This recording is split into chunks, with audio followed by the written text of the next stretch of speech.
Hi, this is Shambhavi. Welcome to my weekly podcast about spirituality, love, death, devotion, and waking up while living in a messy world. The Satsang with Shambhavi podcast is recorded live each week with students of our nonprofit community, Jayakula.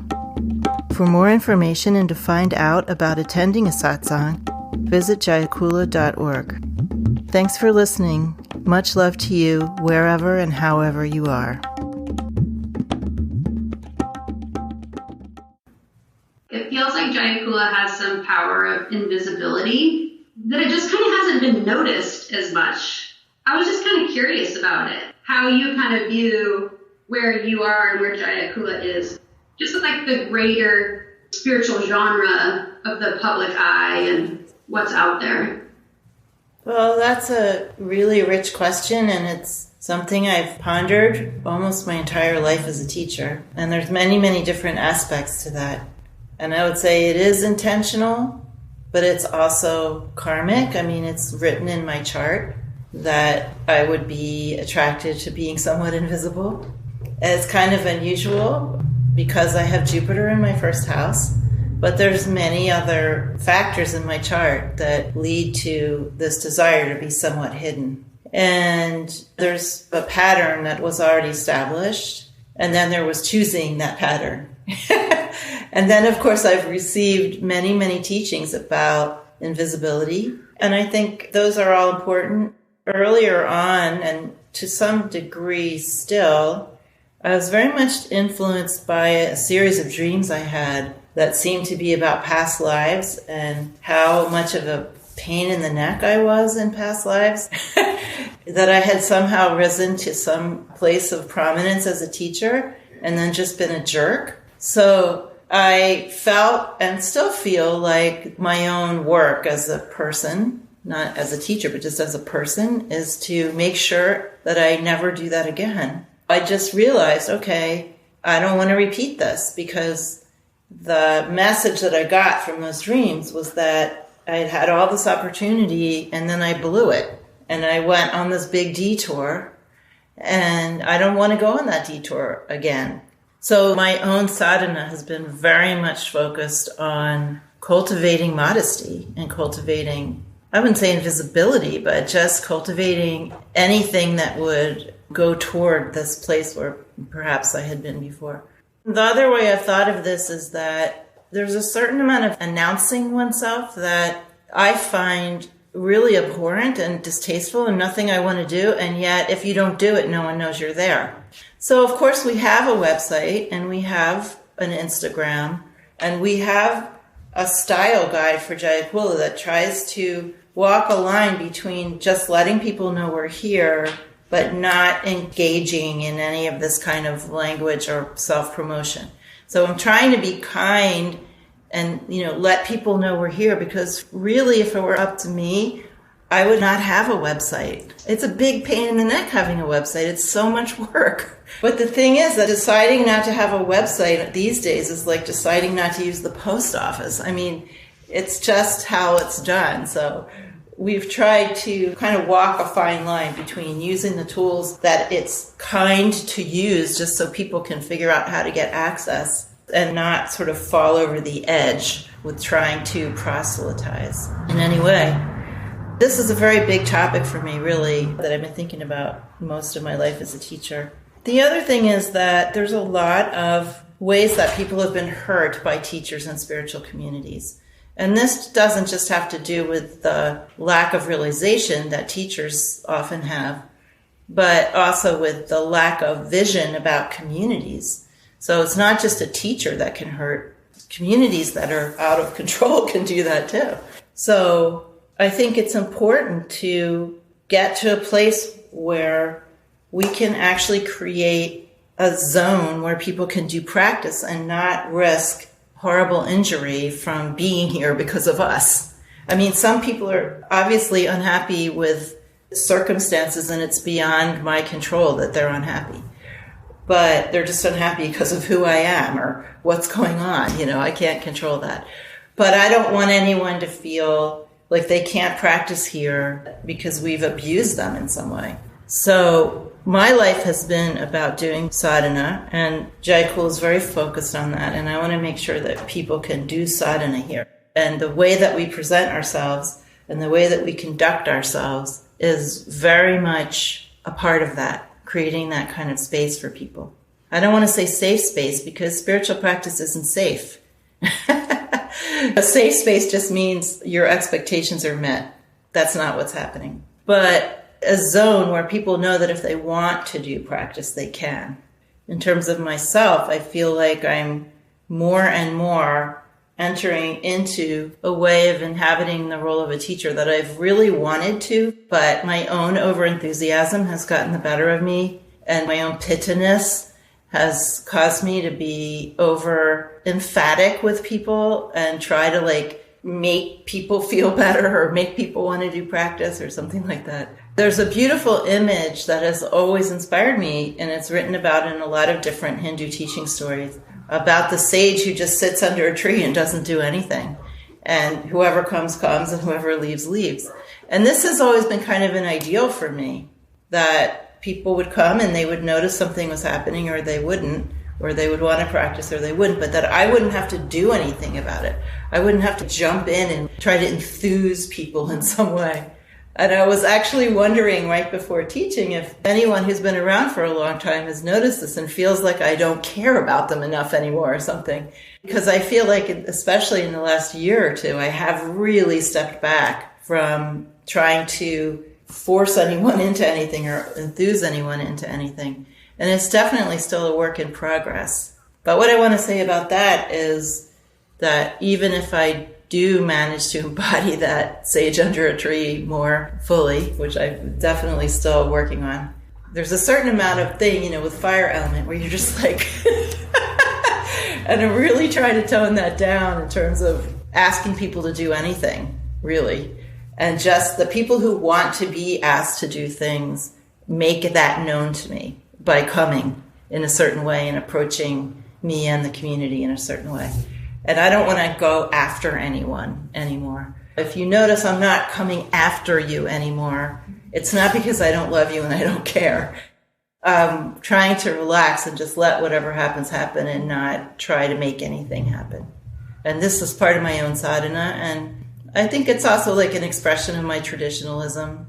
I'm really interested in working with traditions like this on their own terms, like based on the epistemology of these traditions, not on some Western scientific epistemology. So yeah, invisibility. It's a strategy. It's a natural movement in my life. It's a beautiful way to just let things happen. I was thinking about also, like, in terms of people thinking I'm like not liking them anymore or something, that in the movie about Nankai Norbu and his son felt very, very hurt by Norbu because Norbu didn't treat him in any way like a regular father. He treated him like a Dzogchen master to a disciple. And this was very, very, very painful for his son, who for a lot of his life until he got into his 30s, I guess, didn't even want to be a Dzogchen teacher, just wanted to be a normal guy. He worked for some big tech company. He just wanted to get married, have kids, have a regular job, and he wanted a regular father. So it was really a source of suffering for him. But he also said that his father never told him what to do, never criticized him, never said, I think you should do this or I think you should do that. He just waited until his son showed interest in the teachings. And he waited for 30-some years, which is, wow. So his son had a job that it required him to drive an hour or more every day back and forth from work. And so he started doing this mantra in the car, and then he started having dreams of his previous lives because he had already been named a Tulku, a reincarnation. So he started remembering it, and that was on his drive to his IT job. So everything worked out fine. I would like to have that kind of fortitude. It takes a lot of fortitude when you just feel such longing for someone to benefit and they're not ready to receive yet, or they just don't want it. They want something else. So that takes an incredible amount of fortitude to just stand by. So I aspire to that. Can you talk a little bit more about fortitude and how it's related to patience? Yeah, so fortitude is a skill that you can develop. And I think that The fortitude or the patience is related to continually going back to whatever reminds you of how things actually are. Feeling an intense longing for other people to benefit and to not be suffering. One has to continually go back to that place that lets you know everything's fine. And that's where the fortitude comes in, because it's a kind of profound renunciation. And this is, somebody was asking me about sannyas the other day, but it's really too much to explain in a proper way what the difference is between, more conventional sannyas and the kind of sannyas that I have. But part of it has to do with just this day by day, minute by minute, profound renunciation with respect to one's own reactivity, and continually trying to go back to that place and remain in that place where you have no beef with anything, right? Where you're not just like hanging on with your beef, because that's what we normally think of as fortitude. Like, I want something, or I feel something's wrong or whatever, and I'm like digging in my heels and being patient, right? That's our normal idea of fortitude. And there's nothing wrong with that, but it's just the kind of fortitude that I think Norbu was experiencing and that I'm experiencing is not being able to indulge in that if you're being really honest with yourself about what is happening here. So you don't get to really wallow around in these fantasies that if only I could help, And that's very, very austere, very austere. And this is what is meant by inner sannyas. It doesn't have to have any external particular form. Sometimes it's very easy. You're having a great Jupiter moon day and it's all fine. But other times you have to pull yourself away from being magnetized by this idea that there's some mission that's not being accomplished, or just that your longing for something is really so important that you have to go crash in on someone else's life. So bringing back to that heart space where it's just, this is fine. Wisdom gives you a little pat on the head like you're a little kid and you just have a lot to learn. To feel that your son is a reincarnation and has all this potential and potentially a lot to give, and, might be your dharma heir and preserving your culture and all this stuff, and then he doesn't want to do it. It's like, no, I'd rather go work for IBM. I think he was like a VP at IBM. That's hard. It's like, I have this incredibly beautiful, magical thing I want to share with you, but you'd rather work at IBM. Okay. Let me go back to my room and work with that. Generations and generations of transmission and dakinis flying around in my dreams and magic of transmission and all this stuff, and received wonderful dances and all the stuff that was happening in Norbu's life, like how magical his life was. And all he wanted to do was share it with this person. And he was like, nope, sorry, I'd rather work for IBM. So it's like, that just takes a lot of fortitude to hold. I don't know how Norbu was holding it, but for me, it's like just trying to get away from the place where I think I have some beef with this and get into the place where I know it's all fine and whatever happens is what happens and it's not up to me. And that's the other part of it, is that if you're attached to the role of the teacher, I don't mean if you're just being a teacher, but if you're attached to the role of the teacher, then, as Ma said, you can really stop growing, because then you have something to defend. So it's important also, like in those situations and what Norbu was experiencing and his son was experiencing, that it's approached as sadhana. That whatever's happening around me, I approach as also my own sadhana, not just like some problem you're having. Our karmic track is telling us, no, something must be fixed here. Something else has to happen. This isn't right. But it actually is. This reminded me of that quote, I think it was Longchenpa, where he said something like, the way things are, that's where that is. Yeah. There's really no escape from the way things are other than into fantasy. So all of our complaints about the way things are just our fantasies about things should be different. And then we have, of course, all this emotional cruft built up around the way things are. I've talked about before how I think most spiritual practitioners are idealists. And idealists want things to be otherwise. We have this sense that, I mean, even if it's a real sense of like the magic of the round world, of the reality in its more fully perceived by us, even if that's why we're idealists, there's still this like longing. And in some way that pulls us along and helps us to find teachers and practices and stuff. But then it can also just be this source of endless complaint about how things are. And eventually, if we're going to mature as practitioners and as teachers, we have to give up our complaints about how things are. Because really, how things are really doesn't care about our complaints about it. We're not happy with the pandemic worldwide. It just keeps going. It doesn't really listen to how unhappy we are with it.